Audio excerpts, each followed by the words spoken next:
Fala, socorrista! Seja muito bem-vindo a essa aula onde a gente vai falar sobre a classificação quanto à gravidade, né, dos afogamentos. Então são 8 níveis. O primeiro é o resgate e o último é o óbito. E entre esse intervalo nós temos 6 graus.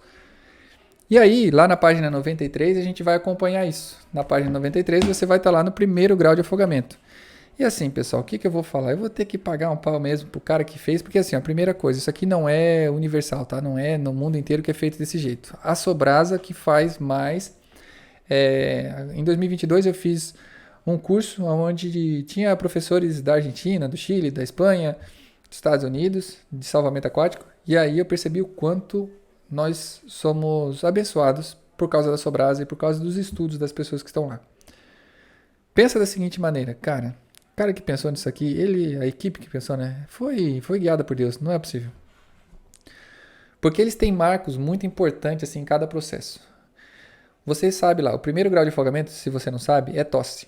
Então você vai ter tosse e não vai ter espuma na boca e no nariz. Pensa da seguinte maneira, a tosse não é porque a pessoa quer tossir, é uma resposta do organismo da pessoa, é uma resposta automática. A pessoa ela vai tossir porque é uma reação do organismo pela entrada de água na epiglote. Então, quando entrou água na epiglote, a pessoa ela vai tossir por uma resposta. E aí, você consegue perceber que ela já está no primeiro grau de afogamento. Todos os guarda-vidas que eu dou aula, eles já passaram por essa fase. Porque eu também, né? Já passei por essa fase diversas vezes, que é tossir, porque entrou água na epiglote. Isso irrita e aí você tem isso como resposta reflexa. Mas daí... Aqui eu vou falar o grau e o tratamento, né? No grau 1, o que você vai fazer? Você vai oferecer o rato, que é o repouso, aquecimento, tranquilização. Nesse caso, não precisa de oxigenoterapia, tá? Mas já lembra do rato, porque é mais fácil. Você não vai precisar levar essa pessoa para o hospital, você pode pedir para que ela vá até o hospital, mas é interessante você ter alguns cuidados, né? Principalmente, por mais que às vezes o grau de afogamento seja baixo, a pessoa ela pode estar passando por um estado de choque psicogênico, ou ela pode estar passando por um estado que ela se desgastou demais, e aí até metabólico talvez. E aí você acaba focando só no afogamento e esquece que ela pode ter outros problemas clínicos, e ela precisa ser encaminhada também. E às vezes é só um resgate, a pessoa não chegou nem a tossir, mas ela gastou tanta energia ali que ela precisa ser conduzida para poder repor através de volume lá para ela poder se recuperar melhor. Então, o que eu te aconselho? Olhe a vítima como um todo, não olhe só o grau de afogamento. Olhe ela como um todo e qualquer coisa tu classifica como grau 2. No grau 2 de afogamento, aí o que vai caracterizar? Essa vítima ela vai ter espuma. E aí entre o grau 1 e o grau 2, você vai entender agora mais a fundo o grau 2, você entende que no grau 1 a água só entrou até a via aérea, mas no grau 2 a água entrou até lá no pulmão, reagiu com os alvéolos pulmonares, gerou espuma, só que tem um espaço considerável de espuma que tem que gerar até chegar na boca, que é todo o pulmão, todo o trato respiratório superior até chegar aqui. Então, às vezes a pessoa está no grau 1, não chegou a espumar, mas ela pode estar num caso grave também, que vai se manifestar depois de alguns dias, que é o que é conhecido como afogamento a seco. Então, toma bastante cuidado com isso. O grau 2 de afogamento, o que acontece? Na página 95 aqui, eu vou explicar um pouquinho sobre os alvéolos pulmonares. A estrutura dos alvéolos pulmonares, aqui eu dou um exemplo bem legal. Pensa da seguinte maneira. Tem um caninho de ferro e tem uma bexiga em cada caninho. Se eu pegar e soprar, o que vai acontecer? Às vezes na minha cabeça eu posso achar que essas bolinhas, esses balão, eles vão encher os dois ao mesmo tempo, mas não é assim que acontece na prática. Porque eles vão ter uma resistência elástica. E aí eu vou fazer muita força até sofrer essa resistência elástica primeiro. E aí depois, o que acontece? O ar vai direcionar só para um lado. Você já encheu uma bexiga? Quando você enche uma bexiga, o que você vai? Você vai ter que fazer força até um determinado tempo. Depois que você fez a primeira, que ele encheu lá, e aí fica com mais facilidade. Então pensa da seguinte maneira. Primeiro você vai encher os dois. E aí você vai fazer força, um vai encher primeiro. Depois que ele encheu, ele vai diminuir a resistência elástica, o ar que está nesse aqui vai passar para todo aqui. Por que isso não acontece no pulmão? Por que quando eu inflo o pulmão, enche todos de uma vez? E aí a gente vai entender aqui, lá na página 97, por causa dessa estrutura aqui. Essa parte de fora aqui, vamos dizer que é essa bolsinha elástica. Essa parte de dentro aqui vai ter o surfactante pulmonar e vai ter ali água e ar. O que é o surfactante? Pensa o líquido surfactante mais conhecido é o quê? É o detergente. O líquido surfactante. E o que o detergente faz? Eu coloco o detergente e ele tira a gordura. O surfactante aqui, ele é uma espécie de gordura que vai ficar ali, que vai fazer com que essas três estruturas de água, essa interface da água, do surfactante pulmonar e do ar e água, né? Do surfactante pulmonar e dessa parte elástica do alvéolo, trabalhe entre si e seja capaz de fazer com que acione todos os alvéolos ao mesmo tempo. E aí o que acontece? Quando a água entra aqui nos alvéolos pulmonares, ela vai reagir aqui, e aí agora vai lá o arquétipo do bombeiro, né? Que diz o quê? Como que gera uma espuma? Quando você tem água, líquido gerador de espuma e agitação mecânica.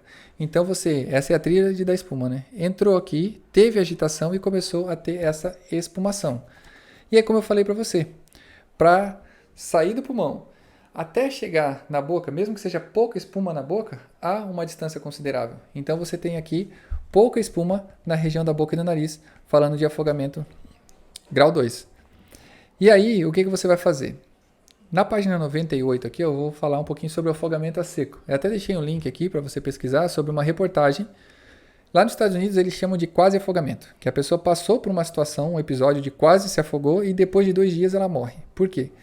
Porque ela teve uma lesão muito grande no pulmão e ela não foi ficar em observação para ver o que ia acontecer com essa lesão.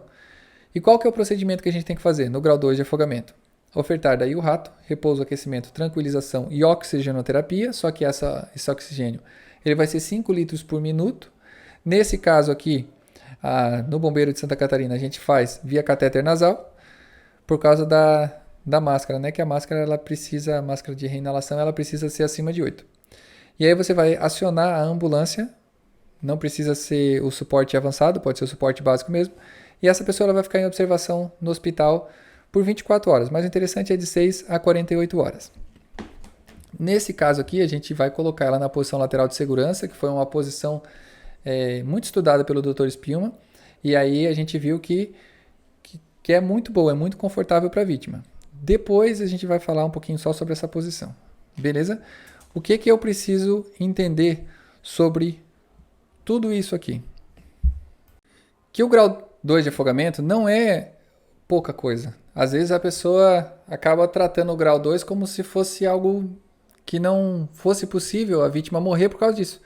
Mas você tem que dar bastante atenção no grau 2, porque já teve uma lesão grande no pulmão. Então o que você vai fazer?